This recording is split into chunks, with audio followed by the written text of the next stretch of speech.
Halo, perkenalkan nama saya Francisca Trimarta Saringganggus dari kelas 1C Prodi Administrasi Bisnis. Hari ini saya akan mereview sebuah buku yang berjudul Introduction to Sociology karangan Henry L. Tischler yang terdapat 5 tema dengan 18 bab. Bab 1, Perspektif Sosiologi. Banyak informasi masalah sosial berasal dari sumber yang berkepentingan untuk mengembangkan dukungan sudut pandang tertentu. Sosiologi sebaliknya adalah studi ilmu tentang masyarakat manusia dan interaksi sosial. Sosiologi mencari pemahaman yang akurat dan ilmiah tentang kedudukan masyarakat dan kehidupan sosial. Fokus utama sosiologi adalah pada kelompok, bukan pada individu. Seorang sosiolog mencoba memahami kekuatan yang beroperasi di seluruh masyarakat yang membentuk individu, perilaku mereka, dan dengan demikian membentuk acara sosial tersebut. Ilmu-ilmu sosial terdiri dari semua disiplin ilmu yang menerapkan metode ilmiah untuk mempelajari manusia berperilaku. 2. Melakukan sosiologi atau metode penelitian. Untuk menghasilkan studi yang valid tentang dunia sosial, kita tidak bisa mendekatinya hanya atas dasar pengalaman dan persepsi pribadi. Sebaliknya, kita harus melakukan secara ilmiah. Sains memiliki 2 tujuan penting: untuk menggambarkan secara rinci keadaan atau peristiwa tertentu, dan yang kedua untuk mengusulkan dan menguji teori yang membantu kita memahami dengan keadaan atau peristiwa ini. Seperti detektif, sosiolog ingin tahu mengapa itu terjadi dan dalam keadaan apa itu terjadi lagi. Proses penelitian ilmiah melibatkan urutan langkah-langkah yang harus diikuti untuk menghasilkan studi yang valid. Prosesnya dimulai dengan mendefinisikan masalah. Selanjutnya, peneliti mencoba untuk menemukan sebanyak mungkin tentang studi sebelumnya tentang hal yang sama. Peneliti kemudian harus mengembangkan hipotesis, pernyataan yang dapat diuji tentang hubungan antara dua atau lebih variabel empiris. Hipotesis diuji dengan membangun desain penelitian dan strategi untuk mengumpulkan data yang sesuai. Bab 3, Budaya. Semua masyarakat manusia memiliki cara hidup yang kompleks yang sangat berbeda antara satu dengan yang lainnya. Kebudayaan terdiri dari segala sesuatu yang dipelajari manusia untuk dilakukan, menggunakan, memproduksi, mengetahui, dan mempercayai sebagaimana adanya tumbuh dewasa dan menjalani kehidupannya di lingkungan kelompok sosial di mana mereka berasal. Sosiolog memandang budaya sebagai memiliki 2 utama, yaitu komponen budaya material dan budaya non-material. Bahasa dan produksi adalah pusatnya unsur budaya. Setiap kelompok sosial memiliki budayanya sendiri yang lengkap. Sosiolog menggunakan istilah subkultur untuk merujuk pada gaya hidup, nilai, norma, dan kepercayaan yang khas terkait dengan segmen populasi tertentu dalam suatu masyarakat. Jenis subkultur meliputi etnis, pekerjaan, agama, politik, geografis, kelas sosial, dan subkultur yang menyimpang. Bab 4, Sosiologi dan Pengembangan. Dari bayi hingga usia tua, baik biologi maupun permainan masyarakat bagian penting dalam menentukan bagaimana orang berkembang. Tidak seperti spesies hewan lainnya, keturunan manusia memiliki masa ketergantungan yang lama. Selama ini, orang tua dan masyarakat bekerja sama untuk membuat anak-anak bersosialisasi. Proses interaksi sosial yang mengajarkan anak-anak keterampilan intelektual, fisik, dan sosial, dan pengetahuan budaya yang mereka butuhkan untuk berfungsi sebagai anggota masyarakat disebut sosialisasi. Dalam setiap individu datang untuk memiliki identitas sosial dengan menduduki posisi yang ditentukan secara budaya dan sosial. Selain itu, individu memperoleh identitas pribadi yang berubah namun abadi yang disebut diri, yang berkembang ketika individu menjadi sadar akan atau perasaan. Bab 5, Interaksi Sosial. Manusia adalah makhluk simbolis, dan segala sesuatu yang mereka lakukan menyampaikan pesan kepada orang lain. Disengaja atau tidak, orang lain memperhitungkan perilaku kita. Kebanyakan orang Amerika membedakan antara jarak intim, pribadi, sosial, dan publik. Orang-orang tidak berinteraksi satu sama lain sebagai anonim. Orang-orang berkumpul dalam konteks lingkungan tertentu, dengan tujuan khusus dan karakteristik sosial tertentu. Status dan peran adalah beberapa karakteristik sosial yang paling penting. Status adalah posisi yang didefinisikan secara sosial yang ditempati oleh orang dalam kelompok masyarakat yang membantu menentukan bagaimana mereka berinteraksi satu sama lain. Status ada secara independen dari orang-orang tertentu yang menempatinya. Peran adalah aturan yang didefinisikan secara budaya untuk perilaku yang tepat yang diasosiasikan dengan setiap status. Bab 6, Kelompok dan Organisasi Sosial. Kelompok sosial terdiri dari sejumlah orang yang memiliki identitas yang sama, perasaan, persatuan, dan tujuan tertentu bersama, dan norma bersama. Sosiolog membedakan antara kelompok primer yang melibatkan keintiman, informalitas, dan emosional satu sama lain, dan kelompok sekunder yang memiliki tujuan tertentu, organisasi formal, dan keintiman yang jauh lebih sedikit. Agar berfungsi dengan baik, semua kelompok harus mendefinisikan batasan, memilih pemimpin, membuat keputusan, menetapkan tujuan, menetapkan tugas, dan mengontrol perilaku anggota. Bab 7. Perilaku menyimpang dan kontrol sosial. Perilaku norma adalah perilaku yang sesuai dengan norma-norma kelompok di mana itu terjadi. Perilaku menyimpang adalah perilaku yang gagal menyesuaikan diri dengan norma kelompok. Telah ditemukan perilaku kriminal yang menyimpang sepanjang sejarah. Teori sosiologi penyimpangan bergantung pada pola interaksi sosial dan hubungan individu dengan kelompok. Bab 8. Kelas sosial di Amerika Serikat. Terlepas dari cita-cita politik Amerika yang mendasar kesetaraan semua warga negara dan kurangnya pangkat yang diwariskan dan gelar, Amerika Serikat tetap memiliki kelas struktur yang dicirikan oleh kekayaan yang ekstrim dan kemiskinan. Perbedaan kelas ada di Amerika Serikat berdasarkan pada ras, pendidikan, nama, keluarga, pilihan karir, atau kenyataan. Stratifikasi sosial telah menunjukkan bahwa kelas sosial orang-orang kelas bawah lebih sering sakit dan memiliki tingkat kematian bayi yang lebih tinggi, harapan hidup yang lebih pendek, dan keluarga yang lebih besar. 9. Stratifikasi global.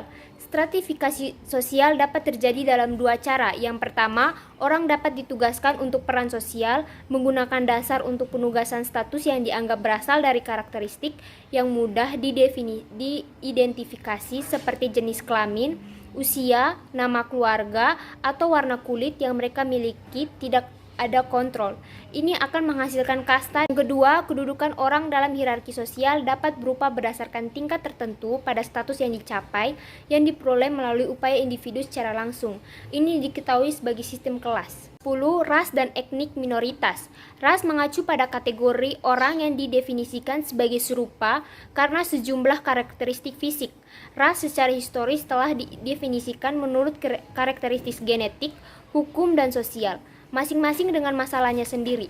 Meskipun definisi genetik berpusat pada warisan ciri-ciri seperti jenis rambut dan hidung, pada kenyataannya ini sifat telah ditemukan bervariasi secara independen dari satu dengan yang lain. Terlebih lagi, semua manusia jauh lebih genetis, jauh lebih mirip daripada perbedaannya. Kelompok etnis adalah kelompok dengan budaya yang berbeda, tradisi yang dengan para anggotanya mengidentifikasi dan yang mungkin atau mungkin tidak dikenali oleh orang lain. Di atas segalanya, anggota kelompok memiliki perasaan asosiasi yang kuat. Minoritas adalah sekelompok orang yang karena karakteristik fisik atau budaya dipilih untuk perlakuan yang berbeda dan tidak setara, dan yang oleh karena itu menganggap diri mereka sebagai objek diskriminasi kolektif. Bab 11. Stratifikasi gender. Sosiologi membedakan antara seks dan gender. Seks mengacu pada perbedaan fisik dan biologis antara pria dan wanita.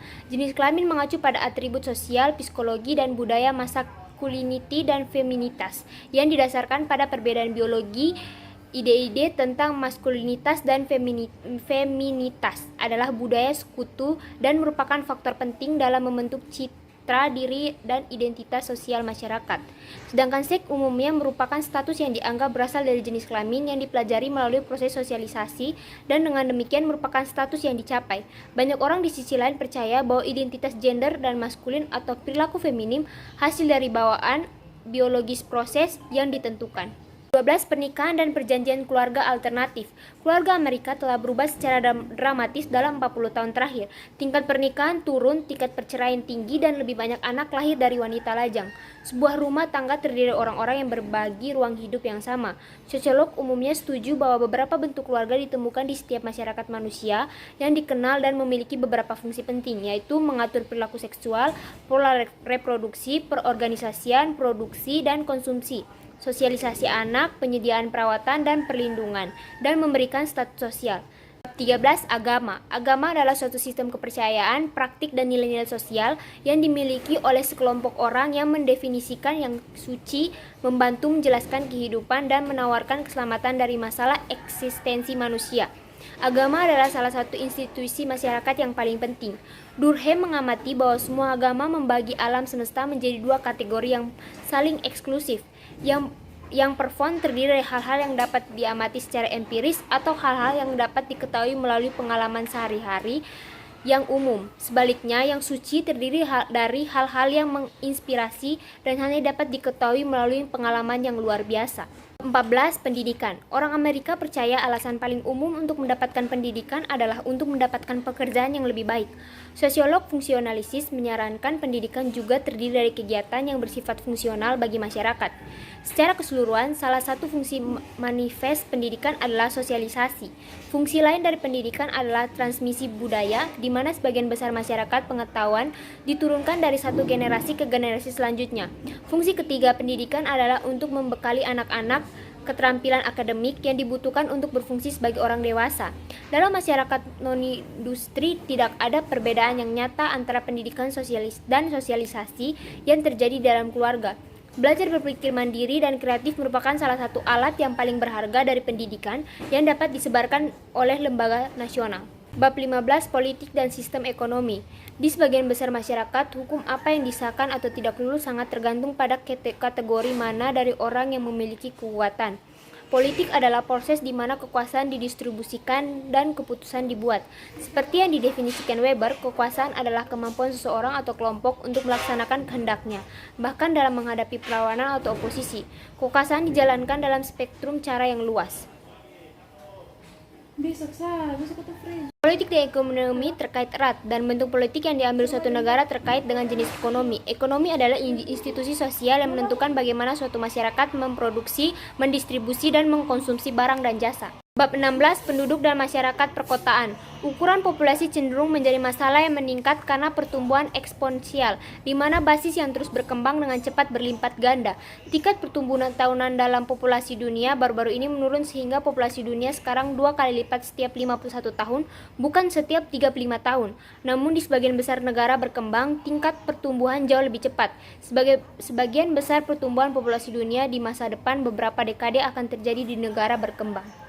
Bab 17. Sehat dan penuaan. Masalah kedokteran dan perawatan kesehatan saling terkait dengan adat istiadat sosial dan budaya, serta mencerminkan masyarakat di mana mereka menjadi bagiannya.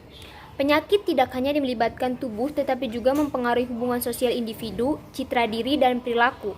Talcott Person telah menyarankan bahwa untuk mencegah konsekuensi penyakit yang berpotensi mengganggu bagi kelompok atau masyarakat, ada peran sakit, seperangkat norma budaya bersama yang melegitimasi perilaku menyimpang yang disebabkan oleh penyakit dan menyeluruh individu ke dalam sistem perawatan kesehatan. 18. Perilaku bersama dan perubahan sosial. Perubahan sosial terdiri dari setiap modifikasi dalam organisasi sosial suatu masyarakat dalam bentuk sosialnya, lembaga, atau peran sosial. Ini dapat terjadi secara bertahap atau relatif cepat, dan itu dapat dicapai melalui cara-cara kekerasan atau damai. Beberapa perubahan sosial melibatkan perilaku kolektif, tindakan sosial yang relatif spontan, yang terjadi ketika orang menanggapi situasi yang tidak struktur dan ambigu. Kerumunan adalah konsentrasi sementara dari orang yang berfokus pada beberapa hal atau peristiwa, tetapi juga selaras dengan perilaku satu sama lain. Kerumunan memiliki potensi untuk perilaku tak terduga dan aksi kelompok yang meledak dengan cepat dan seringkali tampak tidak memiliki struktur atau arah. Sekian penjelasan saya. Jika ada salah kata, saya mohon maaf.